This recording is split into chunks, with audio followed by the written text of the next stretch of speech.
This is Cerebral Cinema. Movies of the mind. The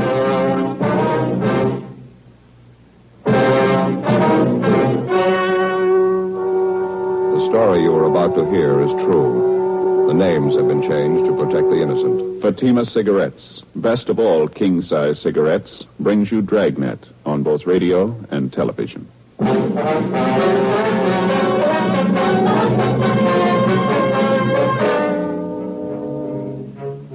You're a detective sergeant. You're assigned a homicide detail. A woman reports the disappearance of her 30-year-old brother. He's been missing for only 2 days, but the manner of his disappearance was sudden, out of the ordinary. Your job? Investigate. Fatima, America's first, largest-selling blended cigarette. Fatima, now best of all king-size cigarettes. Prove it yourself today. Compare Fatima with the king-size cigarette you're now smoking. 1. Fatima's length filters the smoke 85 millimeters for your protection. 2. Fatima's length cools the smoke for your protection. 3. Fatima's length gives you those extra puffs, 21% longer than standard cigarette size. And in Fatima, you get an extra mild and soothing smoke, plus the added protection of Fatima quality. Definitely the best quality in its class, but the same price as the cigarette you're now smoking. Buy Fatima in the bright sunny yellow pack. Best of all king-size cigarettes.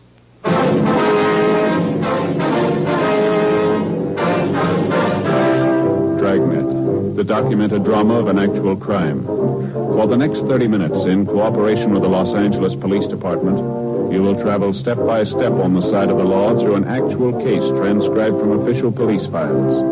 From beginning to end, from crime to punishment, Dragnet is the story of your police force in action.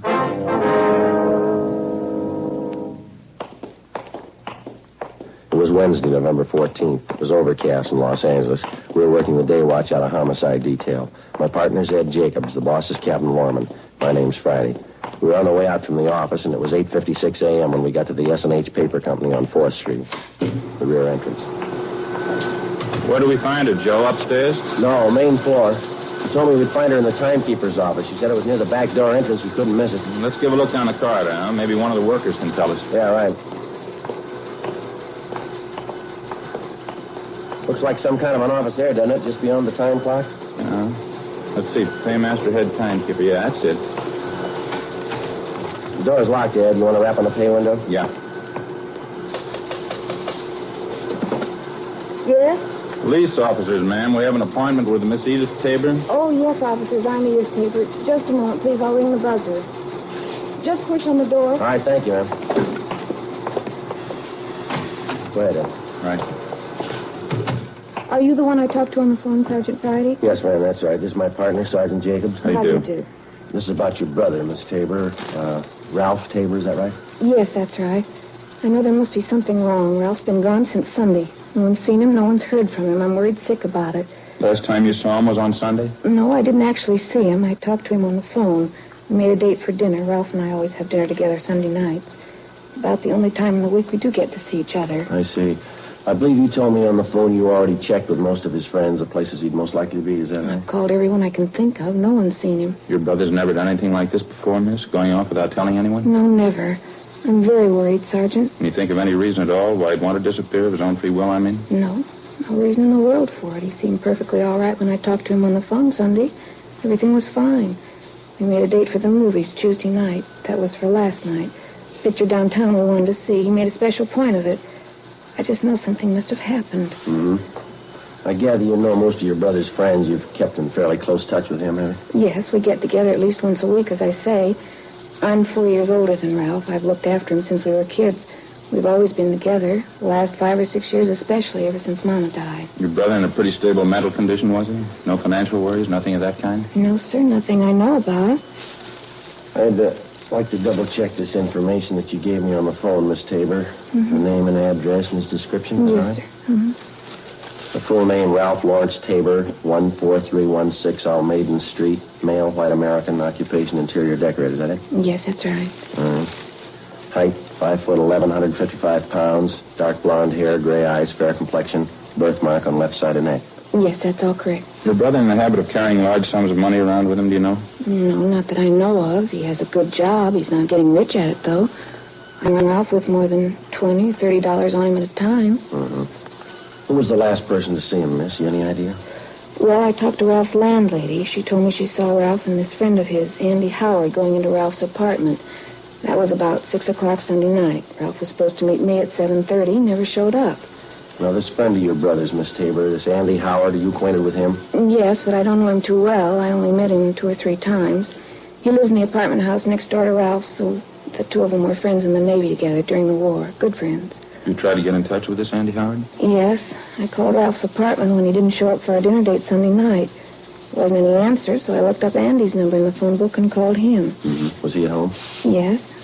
Tried to talk to him, but it didn't do much good. Strange. How's that? He pretended he didn't even know me. After we finished our interview with Edith Tabor, Ed Jacobs and I started out to double-check with all the known friends and associates of her brother. We talked to his employer and the people he worked with. None of them had seen him subsequent to 6 o'clock Sunday night. None of them could think of any good reason why he suddenly would want to pick up and leave his job and friends. The people he knew outside of his work told us the same thing. Nobody could explain it. Along the way, we inquired about Ralph Tabor's friend, Andy Howard. Most of the people we talked to knew him as a close friend of Tabor's. We checked at Howard's place of employment, but they told us he hadn't shown up for work since the previous Friday. We drove to Howard's apartment, checked with the manager, and he said that Howard had moved without notice late Sunday night. We crossed over to the apartment house next door, where Tabor lived, and talked to the landlady, a Mrs. Higbee. She corroborated the story we'd gotten from Tabor's sister that Andy Howard was last seen entering Tabor's apartment at about 6 o'clock Sunday night. Tabor was with him. Mrs. Higbee was sure of that. She showed us up to the 3rd floor to Ralph Tabor's apartment. The 2 rooms and the adjoining kitchenette were immaculate. There wasn't a thing out of place. Neat as a pin, Joe. Not a thing out of order. Yeah, it's the same in the bedroom. Say, Mrs. Higbee, Yes, Sergeant. do you provide maid service with the apartments here?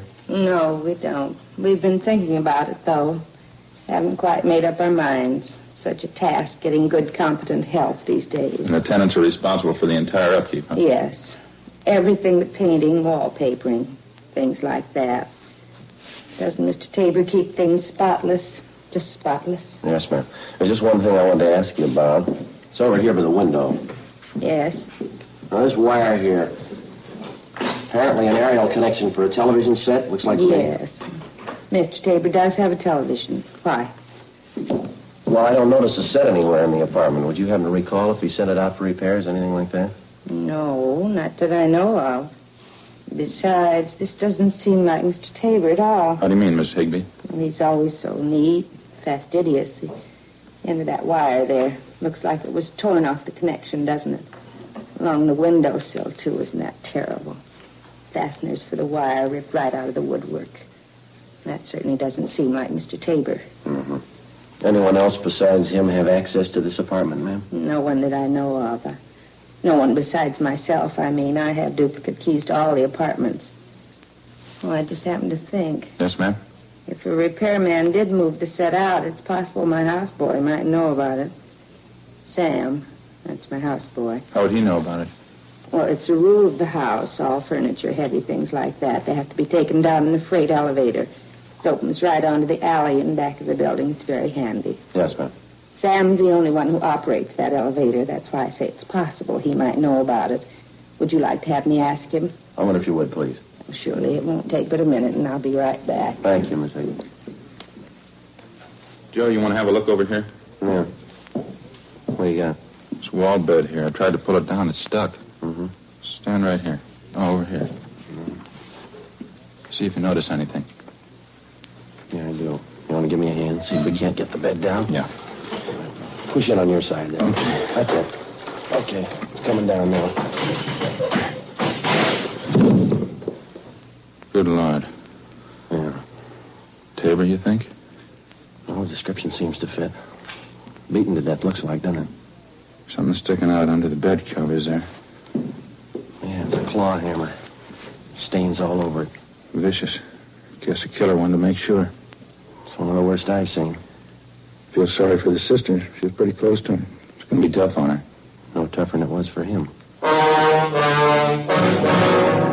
2:38 p.m. We phoned the office, told them what we'd found, and then we put in a call for Lieutenant Lee Jones and the crime lab crew. While we were waiting, we questioned the landlady again, Mrs. Higbee. She said her houseman, Sam, told her he knew nothing about a television set being moved out of Ralph Tabor's apartment. However, it was possible somebody could have taken the set down in the main elevator late at night without being seen. Mrs. Higbee also told us that Tabor had a car. We checked the apartment garage, but it was gone. All Mrs. Higbee could tell us was that it was a late model car and that Tabor often loaned it to his friend, Andy Howard. Sergeants Al Shambra and Joe LaMonica from Homicide arrived, and together the four of us interviewed the employees and the tenants in the apartment building. They gave us little or nothing at all. A few minutes before 3 p.m., the crime lab crew showed up and started their preliminary investigation. We put in a call for the coroner. From the obvious lack of fingerprints in usual places around the apartment, it was apparent that the murderer had taken great precautions to cover his tracks. 3:35 p.m. The deputy coroner arrived, and after the preliminary investigation was finished, the body was removed to the county morgue. Ed and I went back to the office, checked our DMV, and got out on all points on Tabor's car, and also on the friend he was last seen with, Andy Howard. R&I turned up a single entry for Howard's criminal record, a drunk driving charge. 5:20 p.m., we met with Edith Tabor and broke the news of her brother's death. When she recovered from the shock, we interviewed her briefly. It was Andy Howard. I know it was him. It had to be. Why do you say that, Miss Tabor? There's something about this man Howard you haven't told us? He's no good, Sergeant. He's no good at all. That's what I've been afraid of. I've been afraid of it right along. Well, just how do you mean, ma'am? He's no good. He's a tramp, a bum. Won't get a job. He's been living off my brother. He isn't normal. There's something wrong with him. Well, how is it your brother put up with him? Well, I told you he and Ralph were friends in the Navy. He did a big favor for Ralph once. He's been living off it ever since. Taking his clothes, borrowing his car, money, never paying it back. Why do you think he killed your brother, miss? I just know it, that's all. He did it. He ever fight with your brother? Would you happen to know? Did he ever threaten him? They had a big fight one night, about 2 weeks ago, I think. Andy kept sponging until Ralph got good and sick of it. Told Andy to go out and get a job. That's when the fight started. You saw it, did you? Ralph told me about it. Fist fight in the alley back of the apartment. Ralph knocked Andy down. Andy said he'd never forget it. He'd pay Ralph back. A couple of days after that, my brother said the two of them made up. Everything was all right. Ralph should have known better. He should have known better. Just a few more questions, Miss Tabor. Can you tell us anything about Andy Howard's background, where he's from, who his friends are, places he usually goes? No. I didn't know much about him. He's from the South, I think, Alabama. Ralph's friends can tell you more about him than I can. All right. Had you heard anything lately about Howard planning to move out of his apartment? No, nothing. When I heard that he did move and Ralph was missing, I knew something was wrong. That's why I called you. If I'd only known before. Poor Ralph, if I only knew. Well, try to take it easy, ma'am. We'll arrange for a car to drive you home, all right? It's so hard to understand. So hard. For anyone to kill Ralph like that, horrible. He was so good. He was my brother. Yes, ma'am. What do you say to a man who kills your brother? How do you understand him? What do you tell him? Well, why even try? What? Let the jury tell him. Before we had the victim's sister, Edith Tabor, driven to her home, we asked her about the television set in her brother's apartment, but she was unable to explain its absence. Burglary detail had already been notified about the case, and the pawn shop detail alerted. An APB had been gotten out containing a complete description of the TV set, along with the serial numbers. A few minutes after we got back from dinner that night, we had an answer on it. A pawn shop operator on West 7th Street called in with the information that he'd taken in a television set with identical description and serial numbers as that of Tabor's. Ed and I drove out to the pawn shop and checked the operator's buy book. The set had been pawned the day after the murder. The serial numbers and description matched in every detail. The description and signature of the man who pawned it matched perfectly with that of Ralph Tabor's friend, Andy Howard. The set was impounded, and just on a chance, we had Dean Bergman dust it for latent fingerprints. Dean? Oh, hi, Ed. Friday. How you making out? Any luck? Not bad. Have a look here. Yeah. Picked up 4 sets of prints off it, all told. These here are the dead man's. Yeah? These here, they belong to the pawn shop operator. Mm-hmm. These belong to his son, helps him in the shop. Yeah?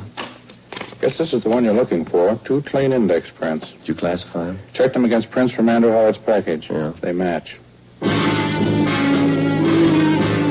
When we checked in for work the following morning, we got the coroner's report on Ralph Tabor.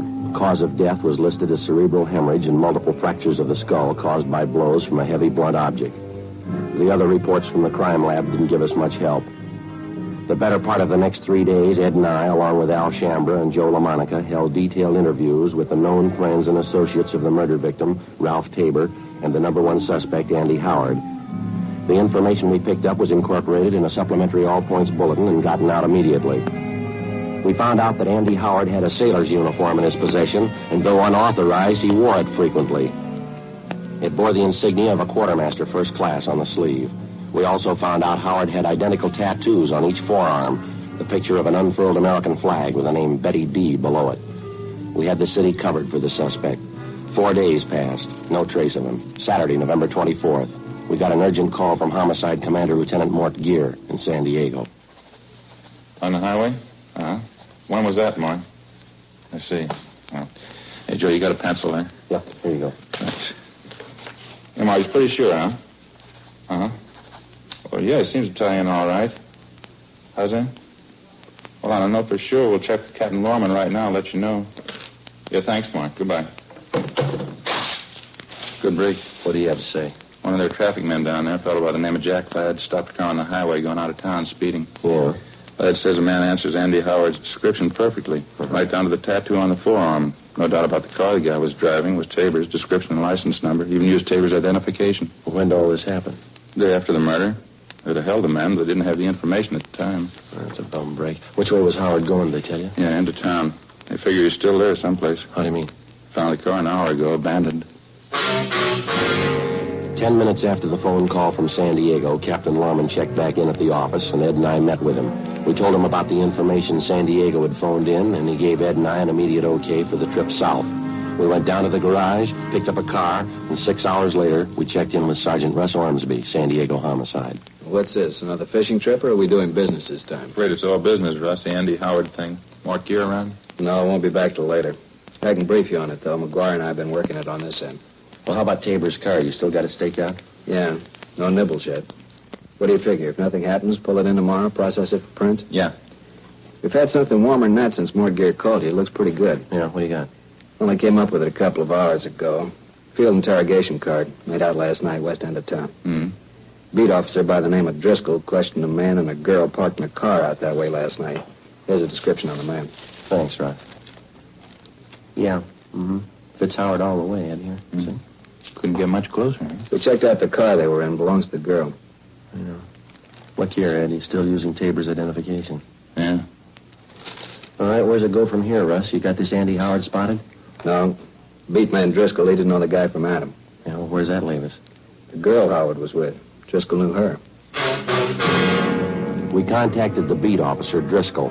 The girl who'd been spotted sitting in a parked car the night before with murder suspect Andy Howard was identified as Helen McClung, a waitress in a downtown cocktail bar. A stakeout was placed in her apartment, and she was brought in for interrogation. Well, he's not a good friend of mine. I don't know where he lives. Don't know what he does. I hardly even know him, Sergeant. You were out for a drive with him the night before last, is that right? Sure, I don't deny that. We went out for a ride. That's all there is to it. You sure you don't know where this man lives, Helen? Not exactly, no. He's staying at a hotel downtown, I think. We went for a ride, and I dropped him off at the bus line. That's all there was to it. Do you expect to see him again? You have any dates with him in the next couple of days? No. Tell you the truth, I thought I had a date. Didn't work out. Nothing ever works out.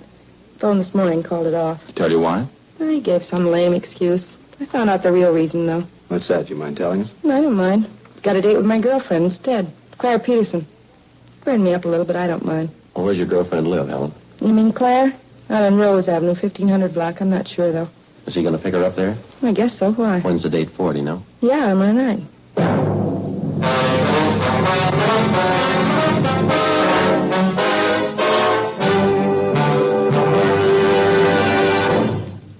You are listening to Dragnet, authentic stories of your police force in action. Compare Fatima with your present king-size cigarette. Yes, compare Fatima with the king-size cigarette you are now smoking. 1. Fatima's length filters the smoke 85 millimeters for your protection. 2. Fatima's length cools the smoke for your protection. 3. Fatima's length gives you those extra puffs, 21% longer than standard cigarette size. And in Fatima, you get an extra mild and soothing smoke, plus the added protection of Fatima quality.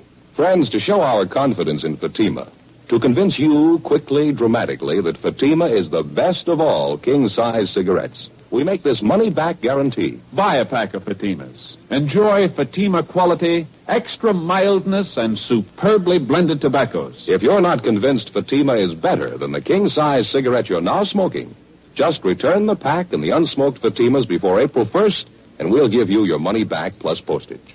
Fatima, Box 37, New York 1. Remember, each king-size Fatima gives you an extra mild and soothing smoke, plus the added protection of Fatima quality. Switch to Fatima today. Best of all, king-size cigarettes.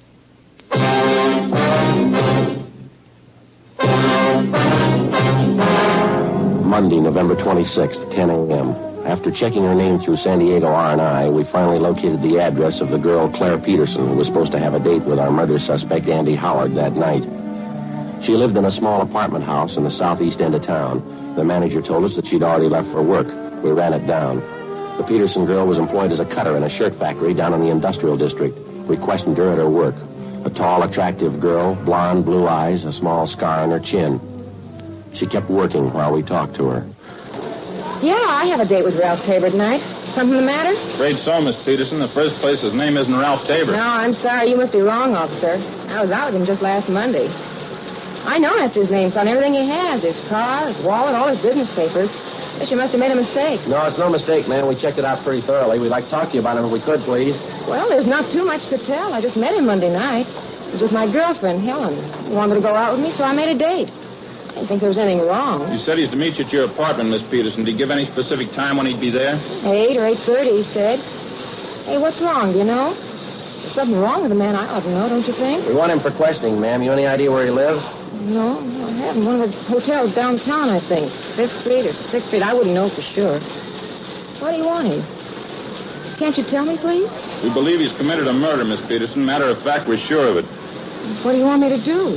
If he calls up before your date tonight, don't do anything to discourage him. Tell him to meet you. If he wants to postpone the date, try and make him come tonight. If you can't do that, try and find out where he's staying. Don't let him know we talked to you. Well, all right, I can try. You'll be there when he comes to my apartment, I mean. Yes, ma'am, we'll be there. You'll be protected all the way. Well, what do you do? Ma'am? What do you do? You say he's a murderer. He must be desperate. What do you do? How'll you arrest him? It's his choice, ma'am, any way he wants it. As soon as we left the plant where the Peterson girl worked, we called Sergeant Tony McGuire at San Diego Homicide Detail, and he made arrangements for an immediate stakeout at the girl's apartment. At 7 p.m., Ed and I, along with Russ Ormsby and Tony McGuire, drove out to supplement the men on stakeout at the girl's apartment. 8 o'clock, 9, 9:30, 10 p.m., still no sign of the suspect. At midnight, our relief team showed up, and we headed back for the office. When we got there was a bulletin from the Highway Patrol reporting that earlier that night, a man partially identified as Andy Howard had been seen heading north from San Diego on U.S. Highway 101 toward Los Angeles. We got Captain Lorman on the phone, briefed him on the latest developments, and told him that photographs of the suspect had been distributed to all officers. The next 10 hours failed to turn up anything new. San Diego officers continued to cover their end. 11:15 p.m. the next day, we drove back to Los Angeles and reported in at homicide. There was a note in the book from Lorman asking us to check in early the following morning, so Ed and I signed out and went home to get some sleep. The next morning, 1:45 a.m.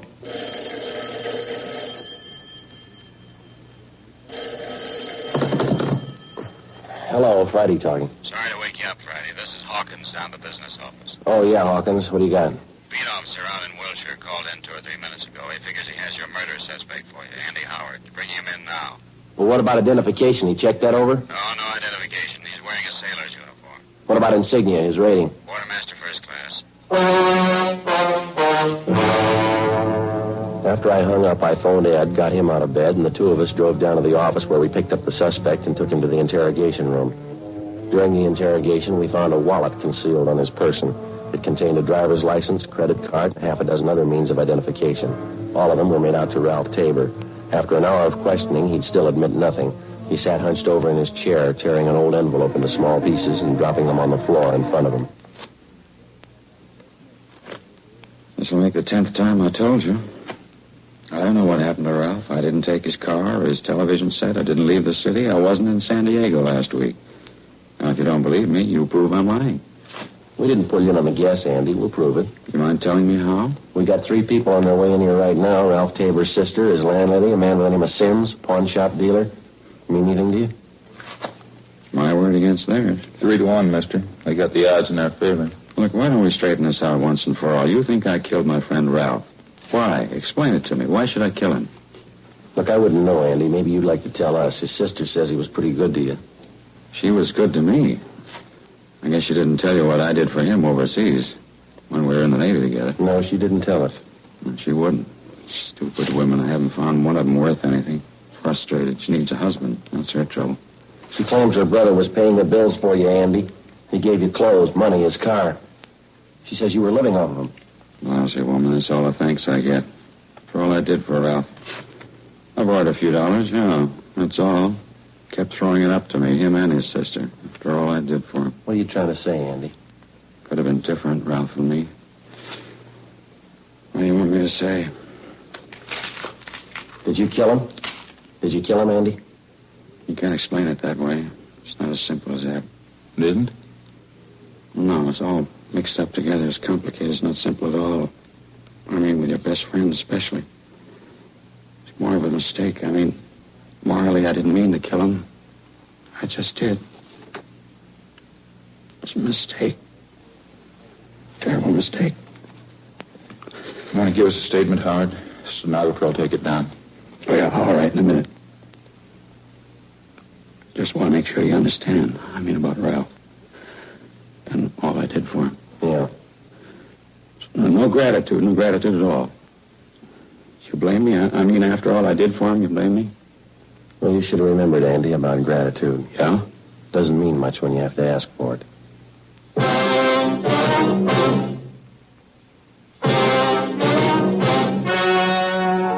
The story you have just heard was true. The names were changed to protect the innocent. On February 4th, trial was held in Superior Court, Department 89, City and County of Los Angeles, State of California. In a moment, the results of that trial. And now, here is our star, Jack Webb. Thank you, George Fenneman. Friends, you've been listening to Dragnet for the past 28 minutes. Now, it'll take you less than 28 seconds to prove that Fatima is the best of all king-size cigarettes. Just compare Fatima with the king-size cigarette you're now smoking. Fatima filters the smoke through a long distance of 85 millimeters. Fatima's length cools the smoke for your protection. Fatima's length gives you those extra puffs, 21% longer than standard cigarette size. And in Fatima, you get an extra mild and soothing smoke, plus the added protection of Fatima quality. Prove it today. Buy Fatima.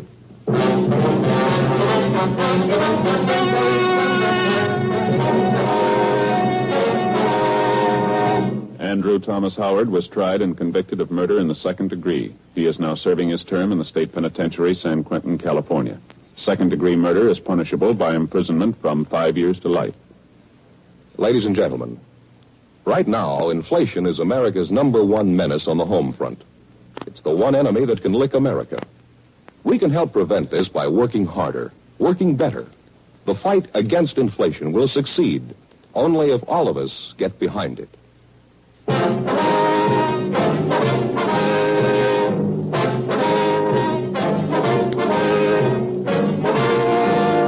You have just heard Dragnet, a series of authentic cases from official files. Technical advice comes from the Office of Chief of Police W.H. Parker, Los Angeles Police Department. Heard tonight were Barney Phillips, Joyce McCluskey, and Virginia Gregg. Script by Jim Moser. Music by Walter Schumann. Hal Gibney speaking. Fatima Cigarettes, best of all king-size cigarettes, has brought you Dragnet, transcribed from Los Angeles.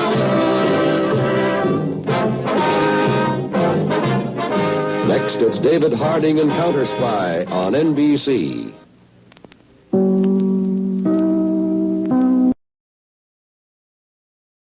Cerebral Cinema hopes you have enjoyed this movie of the mind.